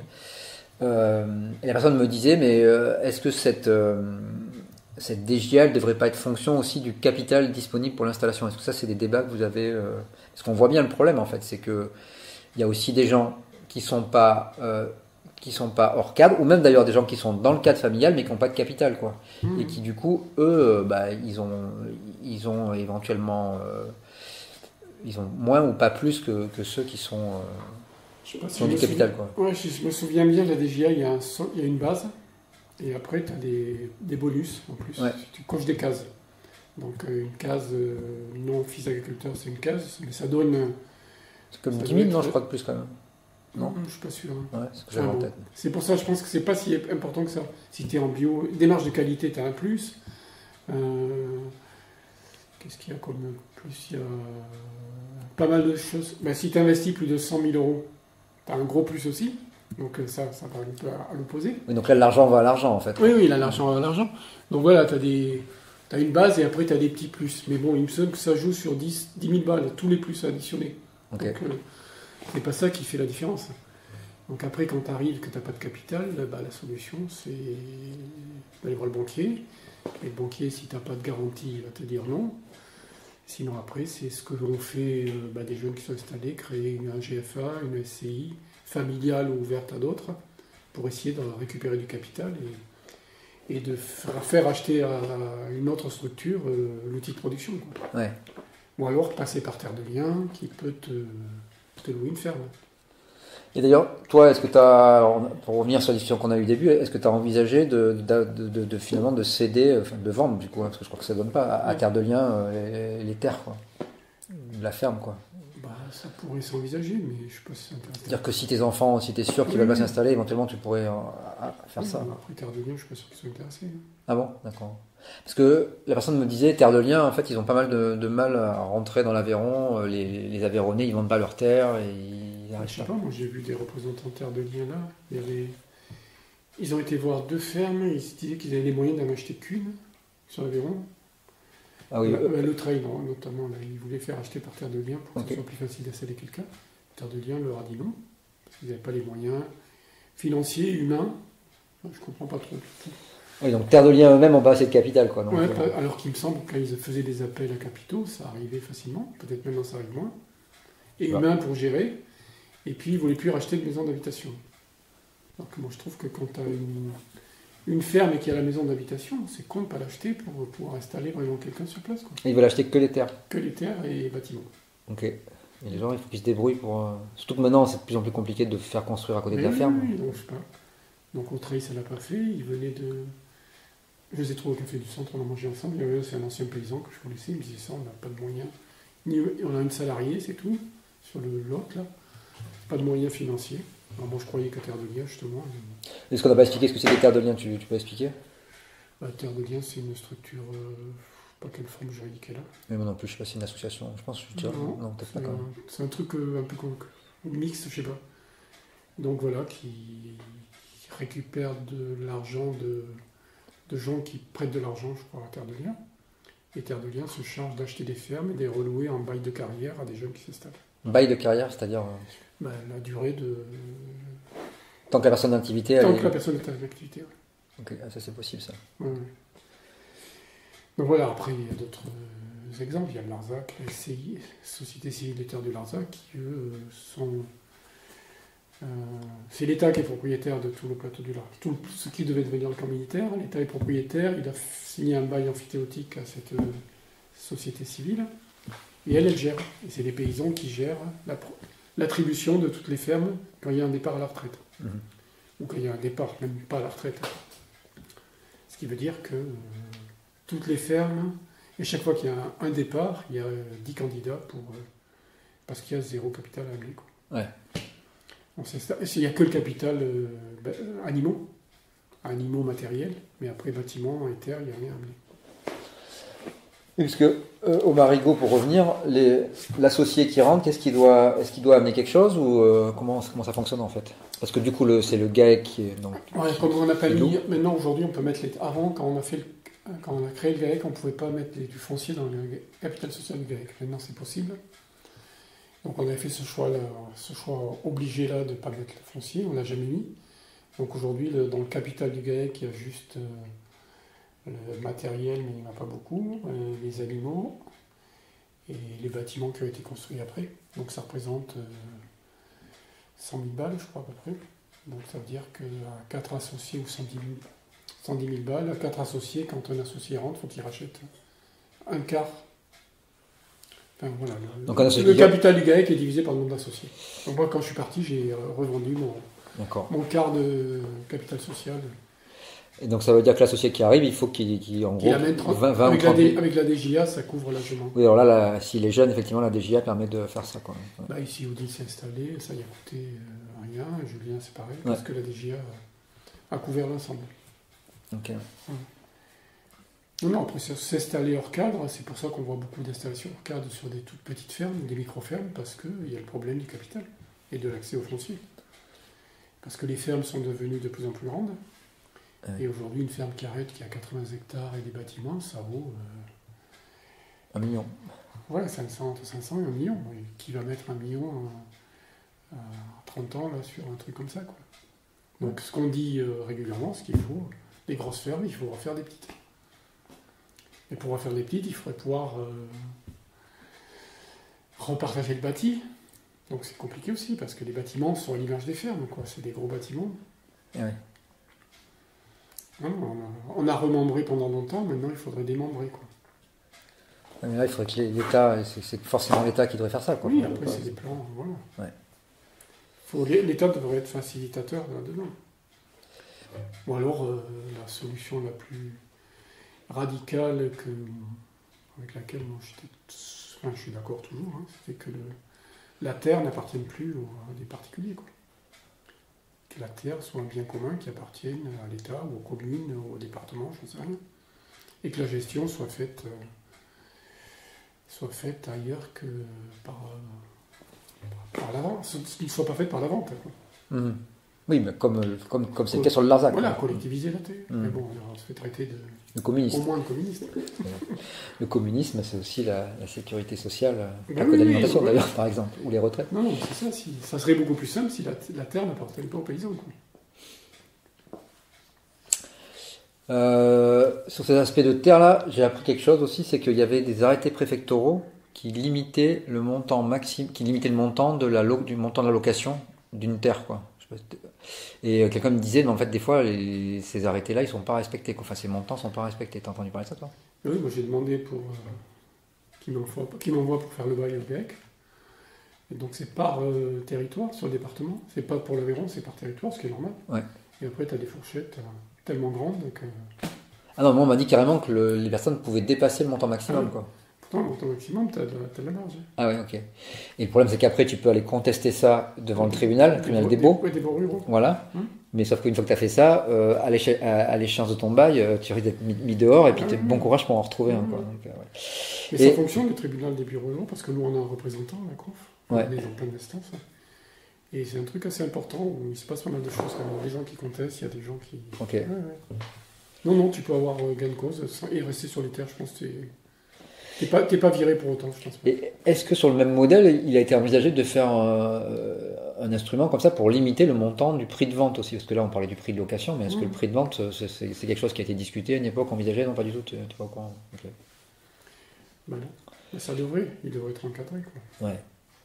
Parce que là, surtout avec les activités para-agricoles qui arrivent, ouais. La photovoltaïque au sol, tout ce qui arrive, là, même les droits carbone sur les forêts et tout, tu as tout qui prend de la valeur. Et c'est pas la spéculation agricole qui fait ça, c'est autre chose. Ça dépasse le monde agricole. Ouais. Les crédits carbone sur les forêts. Ouais. Tu as plein de boîtes qui achètent, des grosses entreprises qui achètent de la forêt pour avoir leur crédit pour pouvoir polluer par ailleurs. Voilà. Pour avoir crédit carbone. Pour terminer sur la conf, enfin pas vraiment, mais est-ce que oui, on m'a parlé de débat en ce moment au sein de la conf de l'Aveyron là où ça discutait pas mal. Je sais pas si tu veux nous en parler ou pas. C'est pas quelque chose. Sûr. J'ai pas vu le détail. On dit qu'il y en avait qui défendaient les filières et d'autres pas. Ça te paraît intéressant sinon. Oui, si, la conf quand même toujours eu ce qui était dans la discussion. La conf a un peu marche sur deux jambes quoi. Donc, un côté, c'est plutôt quand même une conf de gens qui ont des fermes un peu conséquentes, qui sont dans des filières, justement, qui vendent à des coopératives, à des industriels. Typiquement à Roquefort, c'est ça, notamment Roquefort, ou même ici, Vaud d'Aveyron, ou le lait, quand on vendait à... Même Biolay, c'est une filière bio. Hein, d'accord. Qui sont dans des filières, et tous les gens, après, qui font de la vente directe. Et qui sont sur des petites fermes. Ok, ce qui est le cas. On a ces deux types d'adhérents. Ouais. Et bon... Je pense qu'on essaie de défendre tout le monde. Et il y en a qui disent qu'il faut pas défendre les filières, c'est ça le débat? Et voilà, et non, il y en a qui, au comité départemental, il y a des gens qui ont reproché aux gens des filières de ne pas défendre les autres. Et du coup, la réponse était de dire que les autres, ils prenaient pas tellement, ne faisaient pas tellement non plus de choses pour les filières. Il y a un peu ces deux trucs, donc c'est un peu tension pour le moment. Okay. Sachant qu'on a passé beaucoup de temps à défendre le RSA agricole qui était menacé là. Et ça a évolué ça? Vous avez eu des réponses? Donc parce que l'idée c'était... Oui, normalement on avait l'assurance que les gens qui avaient une activité agricole ne seraient pas obligés de faire les 18 heures de... 15 heures, ouais, 15 heures. Les 15 heures hebdomadaires. Mais on ne l'avait pas vu écrit, a priori ça serait arrivé. On aurait à peu près... Parce que ça a bougé après au niveau national. L'Aveyron a bougé en premier, après ça a bougé par... Et parce que pour expliquer, donc il y a des gens qui tirent pas assez de revenus de leur activité agricole et du coup pour compléter ce revenu. Ils ont une partie de RSA. Ils ont une partie de RSA, mais ils travaillent quand même à plein temps. Et avec la réforme du RSA, on leur demandait, c'est ça, de faire 15 heures d'activité en plus, quoi. En plus, en plein temps. Et donc là, vous avez été revendiqué notamment au conseil départemental. Et donc la décision a été prise à quel niveau? Au niveau du conseil départemental ou au niveau de l'État? Le conseil départemental nous a dit, c'est machin, Arnaud Diala, qui a dit que non, ça allait pas concerner, mais... Il a dit ça le jour où on a occupé le conseil départemental pour essayer de... Alors est-ce que vous avez des remontées de gens qui sont RSA? Après, on a fait pression par la DDT par ailleurs. Et donc a priori, les gens qui ont une activité agricole seraient exclus de ce truc-là. Mais est-ce que vous avez eu des remontées de gens qui auraient été embêtés? Et Sarah du Sud-Aveyron avait reçu la lettre comme quoi de faire cette formation. Okay. Et en même temps, elle lui disait que son activité n'était pas rentable et qu'elle devrait penser à se reconvertir vers autre chose. Ok. Donc ça aussi, on leur a ressenti comment ils peuvent juger du haut de ces conseils départementaux, je ne sais pas quel conseiller, que l'activité est rentable ou pas. Surtout quelqu'un qui est... elle est au RSA, elle est cotisant solidaire, donc elle n'est pas censée tenir de compta. Donc ils ne peuvent pas porter de jugement comme ça. Quoi. Ah oui, ils voient juste ses revenus tous les mois, quoi, tous les trimestres. Je ne sais pas ce qu'ils voient, ce qu'ils déclarent. Ouais. Ok. Non, je pense que, oui, mais à la conf, ça a toujours été comme ça. Parce qu'au départ, on n'était que des gens en filière. Hein. Puis il y a eu de plus en plus de ventes directes. Et puis de plus en plus maintenant, on a quand même, je pense, 90% des gens en bio qui sont chez nous. Ou 80%. et des gens qui font de la vente directe aussi. Et après, on a de moins en moins de gens en filière quand même. Mhm. Et je voulais terminer par le végétarisme, véganisme et tout ça. Comment tu expliques qu'on sent beaucoup moins d'hostilité, on va dire, à la conf envers les végétariens ou les véganes que par exemple à la FNSEA, quoi. Moi, c'est le ressenti que j'ai, je sais pas si tu parles. C'est une question de culture générale, quoi. Ouais. On est peut-être un peu moins con, un peu plus sorti. J'en sais rien. Non, mais parce que on a quand même l'impression des fois que tous les problèmes des gens qui sont à la FNSEA viennent des végétariens ou des véganes, qu'ils vont les ruiner et tout ça, et à la conf, apparemment, c'est pas... 214, de machin. Ouais. Ben, parce qu'ils se sentent directement attaqués par la moindre action de ces gens-là, souvent. C'est vrai qu'L214 a buté beaucoup de gens. Ben, je vois c'est quand on a été à l'abattoir à Villefranche. Je t'avais raconté, peut-être Lucie était venue quand on a abattu le cochon qu'elle devait découper avec ses copines. Et elle est venue avec une de ses copines qui a voulu faire des photos dans l'abattoir. Et 1 minute après, on avait le directeur de l'abattoir qui arrivait en courant pour voir qui on était, qu'est-ce qu'on faisait là, pourquoi il avait effacé les photos devant lui et tout. Et puis il nous a pas lâchés. Ça veut dire que donc il y avait des caméras dans l'abattoir et tout de suite ils ont vu que... qu'elle faisait des photos, ils allaient voir, ils avaient vu les pots stockés là, dans le sel ou je sais pas quoi, ils ont été voir ça et le mec il avait repéré, il est venu en courant. Les pots stockés dans le sel, je crois. Ben, les pots des animaux. Ah, les pots, d'accord. Ils les font sécher, ils les salent, ils les laissent stocker là avant que quelqu'un les reprenne. Ok. Non, je sais pas, c'est une question d'ouverture d'esprit aussi, je ne sais rien. Moi, quand même, il y a beaucoup de gens à la coordination rurale et à la FDSEA qui ont un esprit assez étroit, il me semble. Enfin, je ne veux pas dire que nous, on est tous très ouverts, mais il me semble qu'ils sont tellement dans leur monde à eux. Il suffit qu'en plus ils soient chasseurs et je sais pas quoi. Enfin, non, je pense que c'est une histoire de culture, d'ouverture d'esprit. Puis la conf, on est quand même dans plein de luttes sociales. Et on se voit confronté avec des partis. On travaille un peu des fois avec les Verts, avec Europe Écologie, avec des gens qui quand même défendent cette façon de consommer. Quand on peut aller même plus loin, il y a les militants antispécistes, là aussi, ça t'inspire quoi ça? Est-ce que ça aussi, c'est des choses qui te parlent ou pas quoi? Parce que oui, après, il y a des groupes avec qui on a du mal à avoir d'affinité. Il y a eu un débat sur le Larzac avec des antispécistes. Bon, ça s'est bien passé, mais c'était quand même assez... Ah, les points de vue étaient trop éloignés? Oui, trop éloignés. Ils voulaient faire une déclaration commune, ils n'ont pas réussi. Quoi. Voilà. De toute façon, si on va au bout de l'antispécisme, ça veut dire qu'on fait plus d'élevage, quoi, en fait. Oui, ben, si on fait plus d'élevage, on laisse une partie du territoire français s'embroussailler et il n'y a plus de rando peut-être sur ces endroits-là, il n'y a plus de tourisme, enfin je sais pas, puis bon, il n'y a plus de polyculture élevage, donc il va falloir mettre des engrais, ce qu'on leur dit, quoi. S'il n'y a plus de fumier, plus de compost, comment on va fertiliser, quoi. Il faut refaire des engrais verts, ramener... oui, c'est-à-dire des légumineuses encore plus. Ramener des légumineuses, mais il faudra peut-être aussi ramener des engrais un peu plus si on veut produire, parce que quand même les animaux contribuent aussi à l'équilibre du sol, quoi. C'est surtout ce côté-là. Mais bon, certains comprennent, d'autres non. Bon, comme partout, comme dans tous les groupes, il y a des gens avec qui tu peux discuter et d'autres moins. Et sur le Larzac, c'était résistant, c'était tendu. Ouais. J'avais une question sur José Bové avant et José Bové aujourd'hui. Je ne sais pas si tu as quelque chose à dire là-dessus ou pas.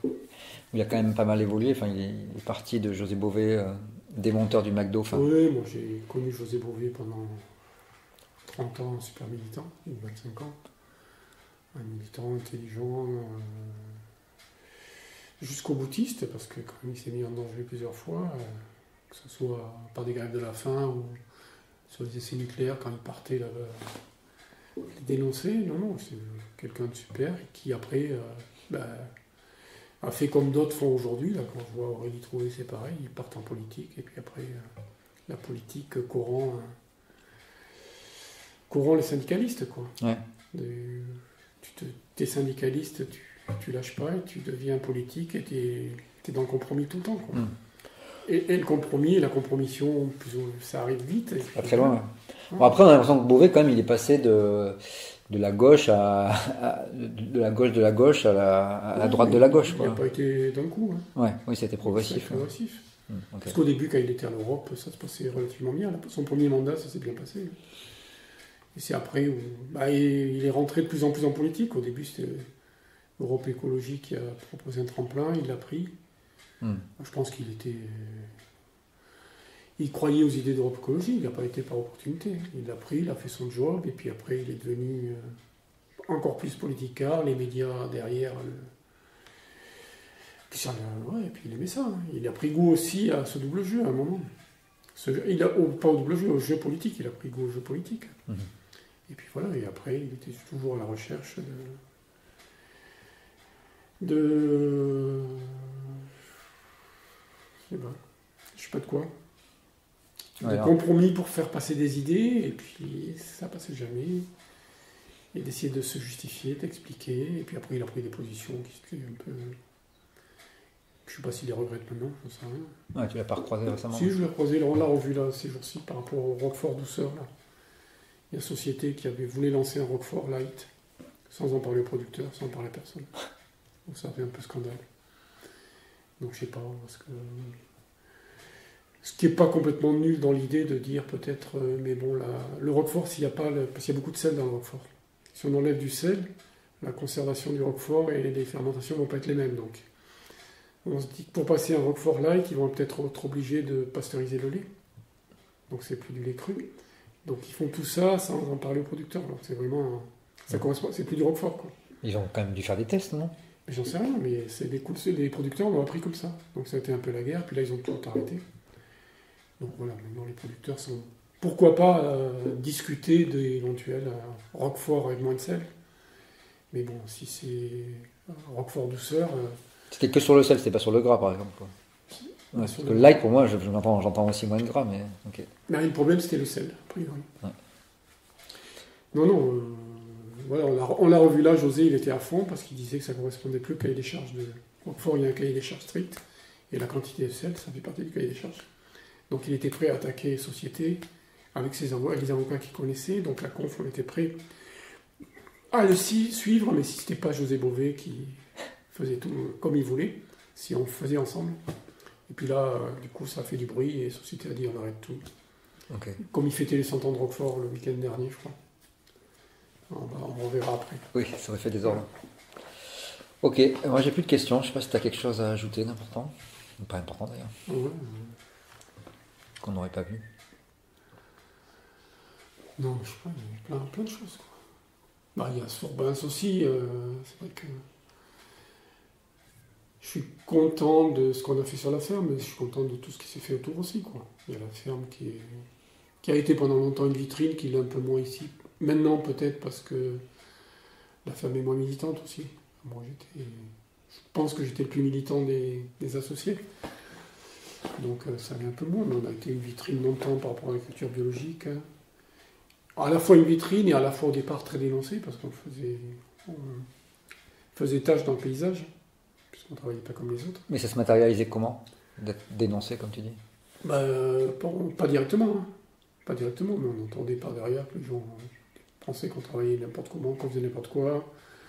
Voilà, quand on est passé en bio, le Sodia est venu nous voir en disant « Mais vous êtes malade, vous travaillez bien, là, vous allez plier la ferme en peu de temps, ça va être... » Il y a toujours eu des... Puis les gens nous regardent bosser, les voisins, sans jamais nous demander comment on fait, pourquoi. Il n'y a même pas la curiosité de demander. Pas la curiosité, à part peut-être... Henri faisait pareil, mais... Et aujourd'hui, donc si au début c'était difficile, aujourd'hui tu as l'impression que les pratiques sont plus respectées ou... Mais j'en sais rien, je ne sais pas ce qu'ils pensent, je ne les vois pas, donc je ne sais pas ce qu'ils pensent. Mais à l'époque tu en entendais parler, tu n'en entends plus parler aujourd'hui, tu en entends parler non, encore parler. Aujourd'hui on est 4 à bosser, on vit bien, les autres ils sortent avec leur tracteur, ils disent qu'ils n'arrivent pas à vivre. Je me dis, à un moment ils pourraient se poser. Ici aussi, parce que c'est une question que j'avais, mais on parle toujours des très gros, donc les agriculteurs industriels, on parle des petits qui sont pris à la gorge, même qui se suicident. J'ai l'impression qu'ici, on est un peu entre les deux, quand même, avec des gens qui sont on est pas... entre les deux, mais les gens ils suivent quand même les, les, les actions nationales. Quand il fallait sortir avec des tracteurs, tu avais sorti, quoi, ils y ont été. Je sais pas comment, mais les gros du coin ont dû y aller. Mais bon, voilà, on ne sait pas plus. Après, moi, je me dis de nous voir travailler, on n'a pas grossi énormément, on en a un peu plus. On n'a pas plus de vaches, on a quelques productions en plus, on est 4 à bosser. Et eux, ils se plaignent qu'ils n'ont pas le temps, ils nous voient partir, moi je fais du vélo, voilà. Mais ils ne se posent pas de questions. Moi, ça m'interroge, comment tu peux dire que toi, tu en as jusque-là, que tu en as marre de bosser comme un malade, que c'est dur, qu'il n'y a pas de revenus, et puis pas t'interroger quand tu vois quelqu'un à côté qui, a priori, ça va à peu près, quoi. Qui travaille différemment, mais ça marche bien. Il n'y a pas d'endroit de rencontre comme ça, ouais. Forcément vous vous croisez pas en fait. Ça se passe pas, parce que c'est des réseaux, nous on les réseaux conf ADR, et eux ils sont soit rien, soit chambre.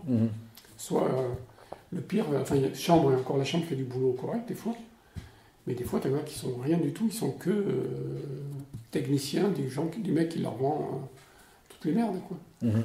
Leur seule référence technique, c'est le technicien qui leur vend les produits. Ouais. La seule référence technique. Et du coup, peut-être qu'il faudrait travailler, que la chambre et par exemple la DR travaillent ensemble pour réunir ces gens-là, faire des espèces de groupes de discussion et des échanges d'expériences, non? Parce qu'à la chambre, depuis quelques années, il y a des techniciens qui sont intéressants et qui font des groupes de réflexion, suivi de culture, avec des gens en bio, des gens non en bio, de comparaison. On a participé, Laurent a participé plusieurs fois, et je trouve ça intéressant. Et il n'y a pas à ce moment-là des discussions qui peuvent s'engager, non? Si, mais là peut-être, mais moi j'ai pas participé à ces groupes-là, mais Laurent y a été, je pense. Oui. Si, il y a des gens un peu curieux, mais pas nos voisins, quoi. Oui. Oui, c'est les gens déjà qui sont un peu ouverts, quoi. Oui, nos voisins, je sais pas, où ils nous considèrent comme, je sais pas, des gens tellement différents. Soit ils nous ignorent, soit au pire ils nous détestent, mais je crois même pas, quoi. Donc, je dis bonjour à tous mes voisins. Même. Donc chacun est dans son couloir, en fait. Mais j'ai l'impression. Et puis eux, ils ont plus le temps de réfléchir, quoi. Ils sont. Et de moins en moins, parce que les fermes continuent à grandir. Oui, et puis ils grandissent. Il y a des terres qui se libèrent, il y a toujours quelqu'un. Et pour autant, le nombre de personnes qui travaillent diminue, quoi. Donc ça veut dire qu'ils ont de plus en plus de terres à travailler. Donc, ils achètent un tracteur de plus de temps en temps. Après, peut-être qu'aussi ils sous-traitent plus de choses, c'est-à-dire tout à l'heure tu disais les traitements, mais peut-être aussi la moisson. Ils sous-traitent de plus en plus. Puis avec les Cuma qui ont grossi, parce que moi je défends le modèle Cuma, mais le modèle Cuma, petite Cuma, à taille humaine, mais on voit des Cuma maintenant, avec des matériels énormes, 3-4 chauffeurs, service complet, ils appellent ça service complet. C'est-à-dire que tu les appelles, ils viennent te labourer, ils te sèment, tout, tu leur fournis juste la semence. Donc il y a des gens, ils vont plus beaucoup sur leur terre, hein. C'est la Cuma qui fait le boulot. Donc pareil, tu lâches aussi un truc, ça coûte assez cher en mécanisation, plus le chauffeur. Toi tu fais pas le boulot, mais bon, il faut payer le chauffeur. Et du coup, ça permet d'avoir quelques hectares de plus, parce que c'est la Cuma qui va faire le boulot. Et tu récupères quand même de la PAC. Et tu récupères de la PAC. Le calcul de beaucoup, c'est un peu ça. Hein. Mais la PAC, quand même, induit beaucoup les comportements, quoi. Enfin, influence beaucoup les comportements. Moi, c'est ce que je dis depuis tout le temps. Si on veut changer le modèle agricole, on change la PAC. Sauf que là, c'est parti pour, quoi. C'est tellement verrouillé de partout. Quoi. On fait l'inverse. Mais nous, on se bat à la conf pour une PAC aux travailleurs. Si la PAC sur les fermes était versée par rapport au nombre de travailleurs, là, ça change tout. Nous, on a le pactole. Hein. Oui, parce que c'est vrai que sur Najac, par exemple, je regardais la PAC des Jardins de la Rivière, là où ils sont deux maraîchers, ils n'ont même pas 10 000 euros de PAC, quoi. Donc, et maraîchers, souvent, c'est beaucoup moins que ça. Ouais. Oui, c'est quelques milliers. Ouais. C'est 2000, je crois qu'il y a une aide entre 1000 et 3000 euros pour les maraîchers. Oui, parce que comme ils ont en général. Sur la surface. Oui, ils ont souvent 1 ou 2 hectares de terre, pas plus. Quoi. Et il ne fallait pas avoir plus de temps de surface aussi. Ah oui. Oui, il fallait très cadré. C'était une des victoires de la conf, à la dernière négociation de la PAC, sauf qu'il l'avait tellement cadré après derrière que ça excluait plein de gens. Les gens qui avaient quelques hectares à côté, sur lesquels ils ne faisaient pas de maraîchage, ils étaient obligés de virer ces hectares s'ils voulaient toucher les aides sur le maraîchage. Non, la PAC, c'est le premier levier. Si on veut changer de modèle agricole, on change la PAC. Hein. Et en quelques années, et même les plus réticents... Oui, ils seront obligés de suivre. Quoi, puisque... Quand tu vois les grosses fermes où c'est 100 000 euros de PAC, si tu passes de 100 000 à 10 000, oui, mais voilà, des gens comme Arnaud Rousseau, le patron de la FNSE, vont pas laisser faire ça, quoi. Voilà. Puisqu'ils en sont les bénéficiaires, les premiers bénéficiaires. De toute façon, le ministère de l'Agriculture, depuis toujours, il n'y a rien que sous le socialiste, un peu avec le FOL, où c'était un peu plus tendu, mais ça a toujours été la FNSEA qui a tout géré, quoi. Et là, la ministre Genevard, et Duplon, sa loi Duplon, c'est la FNSEA à fond, quoi. À fond, à fond.